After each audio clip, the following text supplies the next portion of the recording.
তো আবার একটা নতুন ভিডিও নিয়ে চলে আসলাম। তো চলো আজকে কিছু নতুন জিনিস ট্রাই করা যাক।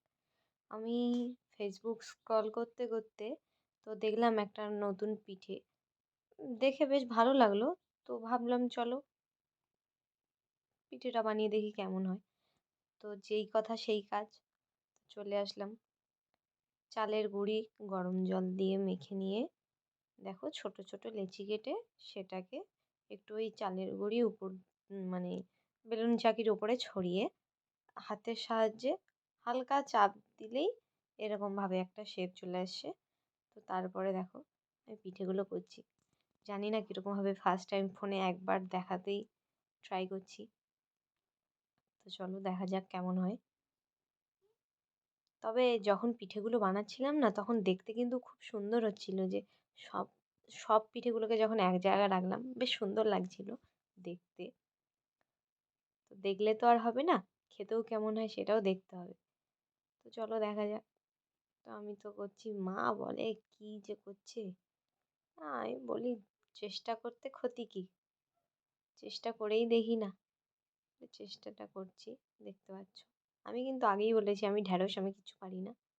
তো ওই কারণে মা আমার উপরে বিশ্বাস রাখতে পারছিল না যে কি করতে কি করবে। তাই মা পাশেই বসেছিল, দেখছিল যে আমি কি করছি।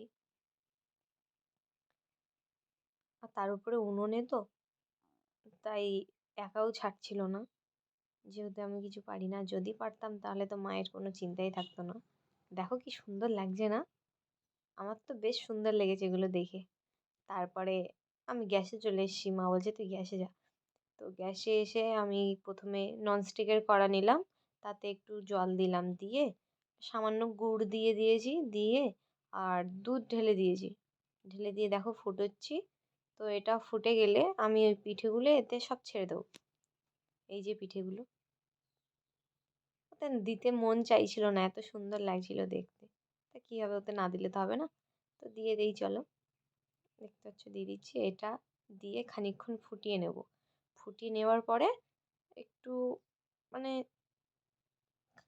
বেশিক্ষণ ফোটাবো না, 5 থেকে 6 মিনিট মতো ফুটিয়ে নিয়ে আর নামিয়ে নেব, নাহলে জল শুকিয়ে যাবে। আর এটা পুরো শীতের সময় তো বসে বসে যাবে, সে কারণে বেশিক্ষণ এ করবো না। দেখতে পাচ্ছ, এটা কিন্তু ঢেলে দেবেন আপনারা যদি কেউ ট্রাই করতে চান। আমি দেখানোর জন্য ওরকম হাতে করে করে দিচ্ছি। আজকের মতো টাটা, দেখা হবে অন্য কোনো একটা ভিডিওতে। বাই।